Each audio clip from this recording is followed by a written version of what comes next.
This term got an issue, okay, and I want to re-engineer this. Somebody's doing an odd job and that person is very proud, and then somebody else go, oh, as long as that makes you happy, like there's a lot of issues on this. I gotta re-engineer this, and time to speak up.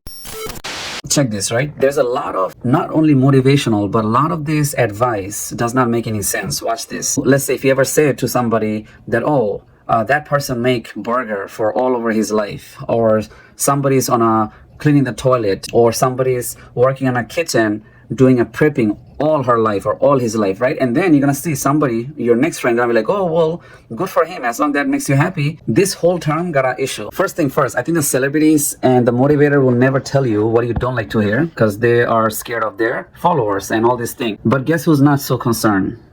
The guy next to me, right? There's issue with this. First of all, I met some people who've been working on a pizza shop making pizza from, listen to this year, 2005.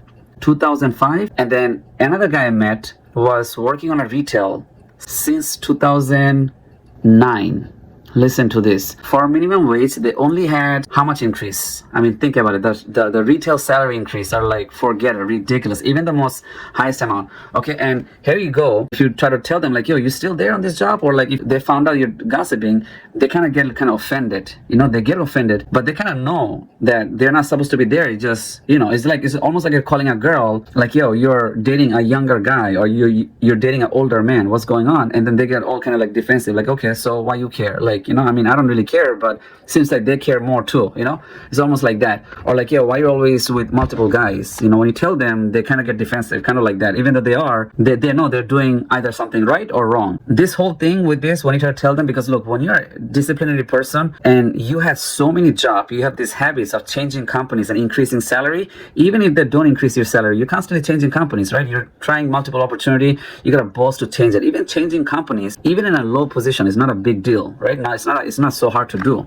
You're not like no officers, you're not getting no manager promotions, nothing. You don't want to be even a manager for such a less money. And then here's this group of people, they say, oh, you should be proud of what you're doing or stuff like that. And then they say, okay, well, I'm working there for 10 years. 10 years? Really? Like, come on. In a city or a state that have filled with opportunities. If there's no opportunities, you create your own opportunities, right? And then is this whole trend. There's a lot of thing issue. Look, you cannot be so proud on cleaning a toilet or cleaning a carpet cleaning forever. If you like this type of odd jobs, then you better create your own odd job hustler, where other people gonna work, you know, students, youngers, anybody from the beginning stage, they can work and they can learn from it, and they also have to upgrade too, right? You don't want people to also just do the same thing. They should also change, they work there, they get trained, they stay for you in the company, but then you gotta be the president of the company. So if you want to do toilet cleaning, you better come up with some sort of janitorial service or porter service that a company are willing to buy on a corporate account. Like, that's some Gucci stuff. If somebody is doing a good technology job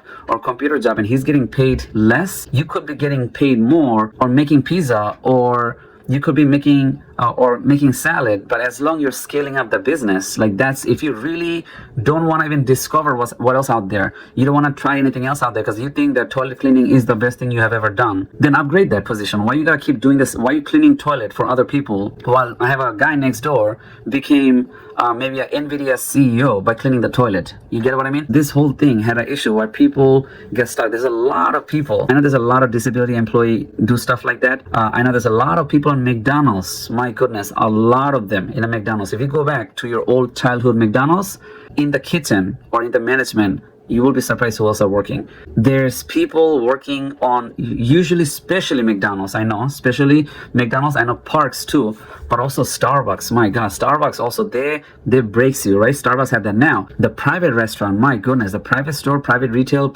and a lot of the private shop, even retail, they have this tendency of some people, some culture, they like to stay there for 20 plus years, man. And if you try to tell them something, they kind of get offended. Like, well, I have like somebody from like a shelter selling water on the street, making triple than that person without any business skills. Like, come on, man. Trymybrand.com and 9 Thing at a Time podcast.